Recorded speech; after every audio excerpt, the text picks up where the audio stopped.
ఓం శ్రీ గురు పరబ్రహ్మణే నమః. 24/2/2026 మంగళవారము. తదుపరి సింహరాశి. మఖా నక్షత్రం వారికి మధ్యాహ్నం 3 వరకు సమస్యలు, చీకాకులు, బాధలు, తర్వాత ఆకస్మిక ధనరాబడి, కుటుంబ సంతోషము ఉంటుంది. ఉప్పా నక్షత్రం వారికి మధ్యాహ్నం 3 వరకు వృత్తి, ఉద్యోగ, వ్యాపారములందు ధనలాభము, సంతోషము ఉంటుంది. తదుపరి చీకాకులు ఉంటాయి. ఉత్తర నక్షత్రం వారికి మధ్యాహ్నం 3 వరకు శరీర శ్రమ, పనులలో ఆలస్యము, తదుపరి ధన ప్రాప్తి, సంతోషము ఉంటుంది. కన్యా రాశి. ఉత్తర నక్షత్రం వారికి 3 తర్వాత ధనరాబడి, సంతోష వార్తలు ఉంటాయి. హస్త నక్షత్రం వారికి మధ్యాహ్నం 3 వరకు ధనేతర లాభాలు, శుభయోగాలు, తదుపరి మంచిదిగా ఉండదు. చిత్తా నక్షత్రం వారికి ఈ రోజంతా బాగుంది. మీ పనులు జరుగును, కుటుంబ సంతోషం ఉంటుంది, ధనప్రాప్తి కలుగుతుంది.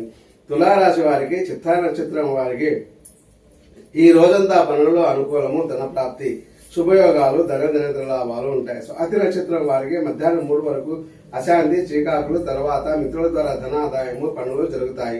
విశాఖ నక్షత్రం వారికి మధ్యాహ్నం 3 వరకు బంధువులు వలన పనులు, తర్వాత అశాంతి, చీకాకులు ఉంటాయి.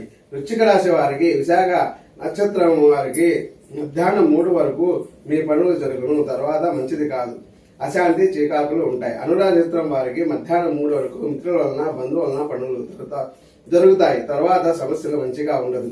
జ్యేష్ఠ నక్షత్రం వారికి మధ్యాహ్నం 3 వరకు ఆకస్మిక లాభాలు, కుటుంబ సంతోషము, తదుపరి అనారోగ్య సూచనలు ఉన్నాయి. ధనురాశి వారికి మూలా నక్షత్రము వారికి మధ్యాహ్నం 3 వరకు బాధలు, సమస్యలు, చీకాకులు, తర్వాత ఆకస్మిక మార్పులు, ధనలాభము, సంతోషము. పూర్వాష నక్షత్రం వారికి మధ్యాహ్నం 3 వరకు మీరు చేసే పనుల వలన ధనరాబడి, సంతోషము, తదుపరి అనారోగ్య సూచనలు, చీకాకులు, సమస్యలు. ఉత్తరాషాఢ నక్షత్రం వారికి 3 తర్వాత చాలా బాగుంది, సంతోషము, వ్యాపారంలో లాభాలు.